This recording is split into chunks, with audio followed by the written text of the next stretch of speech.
우리가 이사야 70번째 시간으로 새 힘 주시는 하나님이라는 제목으로 같이 말씀을 나누도록 하겠습니다. 하나님은 유일하신 하나님이십니다. 이 세상에 어떤 형상도 하나님에 비길 수 없다는 뜻입니다. 하나님 외에 다른 신은 없어요.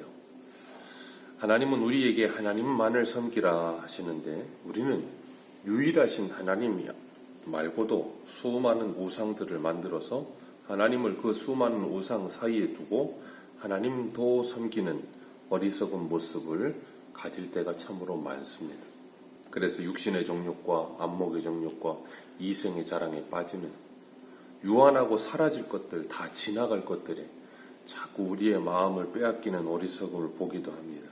그래서 하나님께서는 우리들에게 하나님의 말씀을 끊임없이 읽고 들으라라고 말씀하시는 거예요. 하나님의 말씀을 읽고 듣는 가운데 믿음과 지혜가 생겨야 된다는 거예요. 그래서 하나님께서는 우리에게 아무 우상도 만들지 말아라 라고 말씀하세요. 금송아지 만들어 놓고 하나님이다 라고 말하지 말고, 성모 마리아상 만들어 놓고 우상 숭배하지 말고 하나님을 바로 믿으라 라고 말씀하시는 거예요. 이 세상은 커다란 우상 공장과 같습니다. 세상 전체가 우상으로 가득하죠. 사람이 있는 곳에 우상이 없는 곳은 없습니다. 왜냐하면 사람들은 그 마음에 모두가 다 욕심과 욕망을 가지고 있기 때문에 그 욕심과 욕망을 우상이라고 하는 것을 만들어 거기에 투영시켜서 자신의 욕심과 욕망을 이루어내고자 하는 신을 사람들은 만들기 때문이에요. 그러니까 자신의 힘과 능력으로 되지 않으니까 신이라고 하는 우상을 만들어 놓고 자신의 욕망과 욕심을 이루려고 하는 사람의 욕심.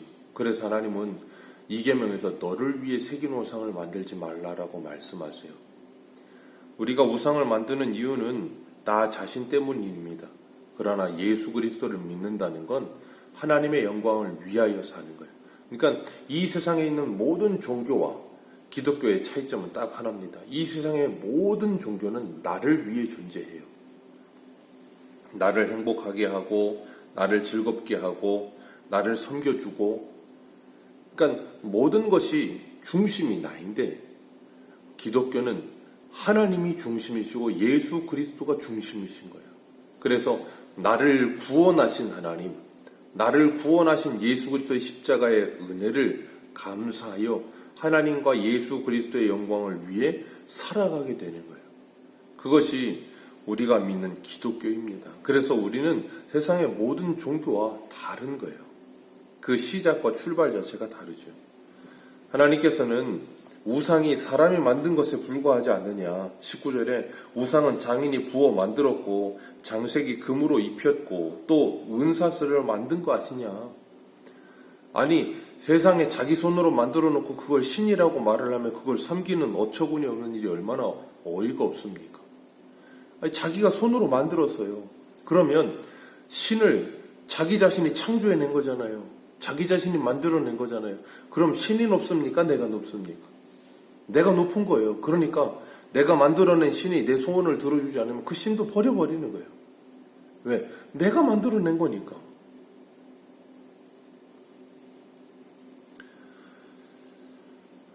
그렇게 어처구니 없는 일을 하나님은 우리에게 하지 말라 그렇게 말씀하시는 거예요. 그러면서 25절에 하나님이 뭐라 그러시는가 하면 18절에 내 하나님을 누구와 비기겠느냐, 어떤 형상을 만들어서 누구와 네 하나님을 비기겠느냐라고 말씀하세요.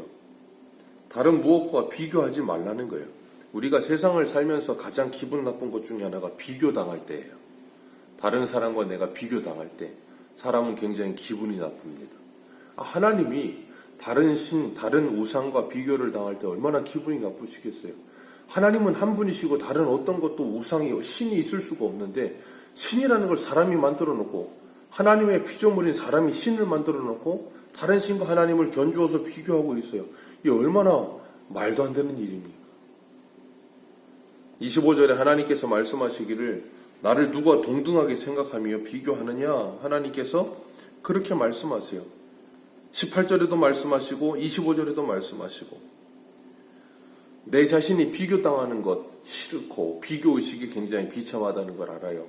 하나님을 다른 어떤 것과 비교한다는 것, 얼마나 우리가 하나님의 이름을 망령되이 일컫는 것인지를 분명히 알아야 되는 겁니다. 하나님께서 사사기 6장 13절에 이런 말씀을 하세요. 기드온이 그에게 대답하되 나의 주여 여호와께서 우리와 함께 계시면 어찌하여 이 모든 일이 우리에게 미쳤나이까? 또 우리 열조가 일찍 우리에게 이르기를 여호와께서 우리를 애굽에서 나오게 하신 것 같이 아니냐? 한 그 모든 이적이 어디 있나이까? 이제 여호와께서 우리를 버리사 미디안의 손에 붙이셨나이다 하고 기드온이 이야기를 합니다. 그 말은 하나님께서 우리를 버리셔서 우리가 이런 일을 당한 것 아닙니까? 라고 말을 한다고 하는데 27절 오늘 본문에 보면 야곱아 어찌하여 내가 말하기를 이스라엘아 내가 이르기를 내 길은 여호와께 숨겨졌으며 내 송사는 내 하나님에게서 벗어났다. 그러면서 뭐예요? 하나님께 원망하고 불평하고 있는 거예요.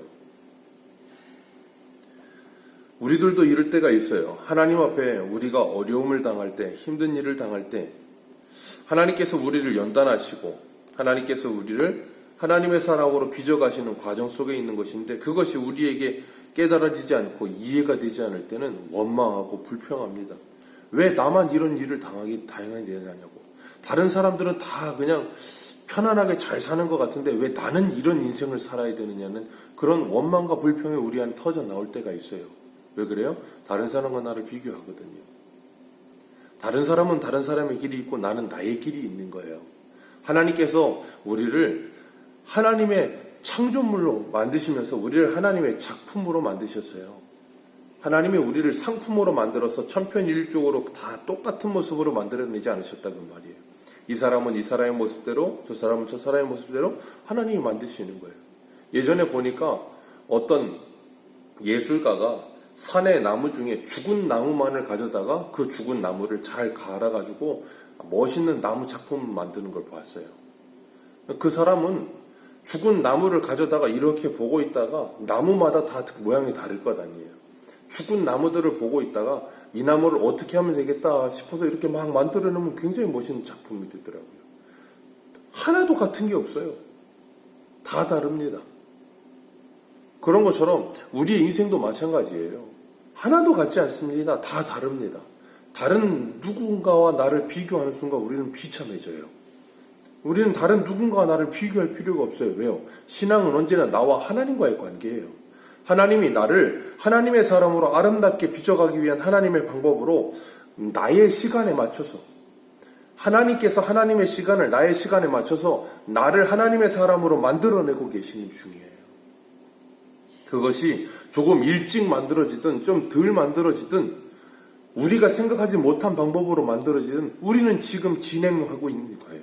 하나님께서 우리를 하나님의 손에 붙드시고 만들고 계시는 거예요. 그렇기 때문에 우리는 하나님께 감사하는 겁니다. 분명히 하나님께서 합력하여 선을 이루어내실 것이라는 걸 믿기 때문에 그래요.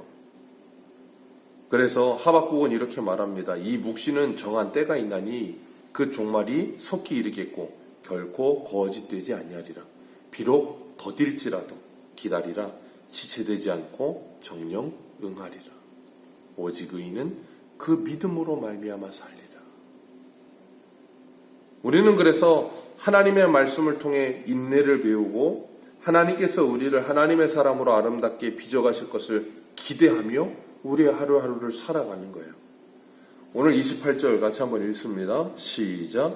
너는 알지 못하였느냐 듣지 못하였느냐 영원하신 하나님 여호와 땅 끝까지 창조하신 이는 피곤하지 않으시며 고요하지 않으시며 영원히 한이 없으시며. 아멘. 너는 알지 못하느냐 듣지 못하느냐. 우리 하나님은 이런 하나님이시다.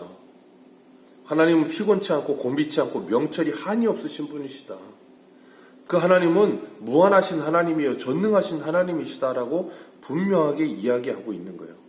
그런 하나님이 이스라엘 백성들이 바벨론의 70년 포로로 끌려가 있는 동안에 그들을 그냥 거기에 두시더라는 거예요. 그들이 바벨론 70년의 포로 생활을 하는 동안에 하나님께 기도 안 했을까요? 우리를 살려달라고, 우리를 구원하여 달라고 하나님께 간절히 기도하지 않았을까요? 하나님이 그 기도를 다 들으셔요. 들으시고 응답하시는데 언제 응답하세요? 하나님의 시간에, 하나님의 때에 응답하세요. 그러니까 우리가 오늘이라고 하는 내 현실 속에서 내가 조금 괴롭고 힘들 때 우리는 뭐 하냐면 하나님께 기도해요. 하나님 도와주세요. 하나님 그 기도를 안 들으시는 게 아니라니까요. 다 들으세요. 다 듣고 하나님께서 하나님의 때에 가장 좋은 방법으로 우리에게 응답하실 거예요. 바벨론에서 70년이 차야 돌아오는 거예요. 하나님이 그 70년이라는 기간을 정하시고 그때까지 그들을 거기서 연단하시는 과정 속에 있어요.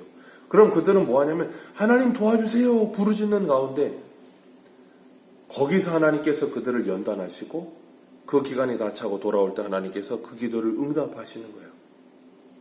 그렇기 때문에 우리가 때로는 나의 시간과 나의 생각과 나의 길이 이루어지지 않는 것 같아 보일 때도 하나님은 일하고 계심을 믿으시길 바랍니다. 그래서 욥은 그렇게 고백하잖아요. 내가 가는 길을 오직 하나님만 아신다. 그러나 그 하나님이 나를 단련하시면 내가 정금같이 나올 것이다. 그 믿음을 가지고 가는 거예요. 29절에 보면 피곤한 자에게는 능력을 주시고 무능한 자에게는 힘을 더하신다 그랬어요. 하나님은 우리에게 능력과 힘을 공급하시는 하나님 되심을 믿으시길 바랍니다. 소년이라도 피곤하고 장정이라도 넘어지고 자빠져요. 이 세상에 어떤 누구도 피곤하지 않은 사람 없고 넘어지지 않는 사람 없습니다. 누구든지 다 넘어지고 누구든지 다 피곤해요. 그게 뭐냐면 사람의 한계예요. 사람은 한계가 있다는 걸 인정해야 되는 거예요. 사람은 자꾸 자기의 한계를 인정하려고 들지 않아요. 그러니까 뭐 하냐면 오버페이스를 하는 거예요. 내 분량과 분수와 내 한계가 있다는 걸 인정해야 되는데 한계를 자꾸 뛰어넘자 하는 거예요. 내 한계는 여기인데 이걸 뛰어넘을 수가 없는데 자꾸 뛰어넘져요. 그러니까 뭐예요? 피곤하고 괴롭고 힘들고 그러니까 사람이 과부하가 일어나니까 늘 뭐예요? 예민하고 과민하고 신경질적이고 모든 게 다 그렇게 변하는 거예요. 그런데 하나님께서 여기서 말씀하세요. 인간은 그렇게 연약하며 유한한 한계를 가진 존재다. 그런데 하나님께서는 무한하신 하나님이시라 하나님의 계획을 이루시며 하나님의 뜻을 이루어 가신다라고 말씀하고 계십니다. 그러면서 뭐라 그러냐면 오직 여호와를 앙망하는 자에겐 하나님께서 새 힘을 주시리라. 유한하고 한계가 있는 사람에게 하나님께서 뭐 하시냐면 새 힘을 허락하시겠다는 거예요. 지치고 쓰러질 때 하나님이 우리는 여기까지야, 우리 한계는 여기까지야 라고 말할 때 인간의 힘으로 그걸 넘어서려고 하면 감당이 안 된다고요. 근데 하나님이 그때 뭐 하신다고요? 우리에게 하나님의 새 힘 주시리라. 하나님의 은혜를 부어주시리라. 그래서 뭐예요? 나는 여기까지야 라고 좌절하고 내 모든 걸 다 포기할 그때에도 하나님은 거기에서 또 다시 우리가 일어날 수 있도록 은혜를 주신대요. 새 힘을 주신대요.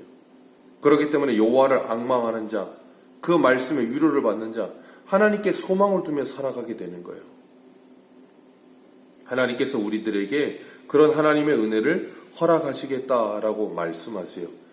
그렇기 때문에 우리는 이 세상을 살아가면서 어제도 말씀드렸지만 나만을 바라보는 인생이 아니라 누구를 봐야 된다고요? 하나님을 바라봐야 되는 거예요. 하나님을 바라보고 하나님께 우리가 의지할 수 있을 때 하나님께서 우리에게 하나님의 은혜를 허락하실 줄 믿습니다. 분명히 우리는 이 땅에서 유한하게 살아갑니다. 그러나 하나님은 우리와 함께 하시며 하나님의 거룩하신 뜻을 우리를 통해 이루어 가실 것입니다. 우리가 그 하나님을 바라보며 독수리 날개쳐 올라감 같이 다름질하여도 곤비하지 아니하고 걸어가도 피곤하지 아니하리라. 하나님께서 우리에게 그런 새 힘을 주시리라. 그 소망 가지고 오늘 하루를 시작하는 저와 여러분들 되시기를 주님의 이름으로 축복합니다. 기도하겠습니다.